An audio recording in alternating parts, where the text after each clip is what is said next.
मला पहिल्यांदा हे जे लाईट लावायचं नियोजन करू द्या. अरे बापरे, लाईव्ह चॅट. जय बाळूमामा मित्रांनो, आपण आता झालं आपण नाशिकला होतो. गेली 10-12 दिवस झालं नाशिकला आहे. आज नाशिकला खूप मोठा पाऊस झालेला आहे. आम्ही जिथं आहे तर एवढा मोठा पाऊस झालेला आहे की खूप मोठा असा पाऊस आहे. आपल्याला दिसत आहे की पाणीच पाणी झालेलं आहे. आमच्याकडे जे अंथरूण पांघरूण आहे ते पूर्ण भिजलेलं आहे, आपण बघू शकतो.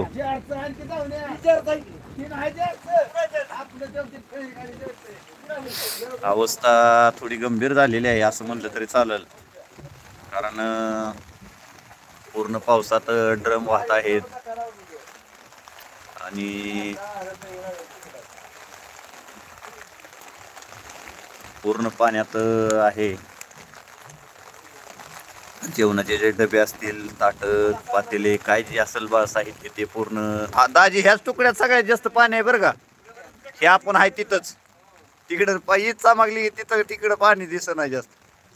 आपण बघतो एक तरुण तडफदार युवक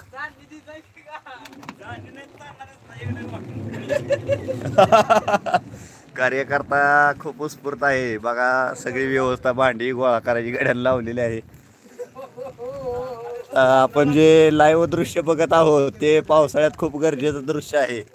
हे क्वचित कधीतरी बघायचं मिळणार दृश्य आहे. कारंडे भाऊ, जय बाळूमामा. तुमच्या टाकेवाडीला पाटील राहते ती काय कोण?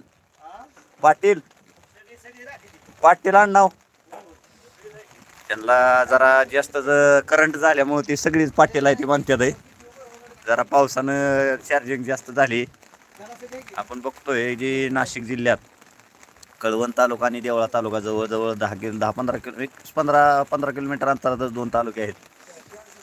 तिथं आपलं ट्रॅक्टरचं काम चालू आहे. खूप सुंदर असं रात्री जेवणाचं नियोजन झालं. झोपलो एक अर्धा पाऊण तास झोपलो असेल, तेवढ्यात एक फोन आला आणि त्या फोननं जागा झालून परत 15-20 मिनटं झालं की पावसाच चालू झाला.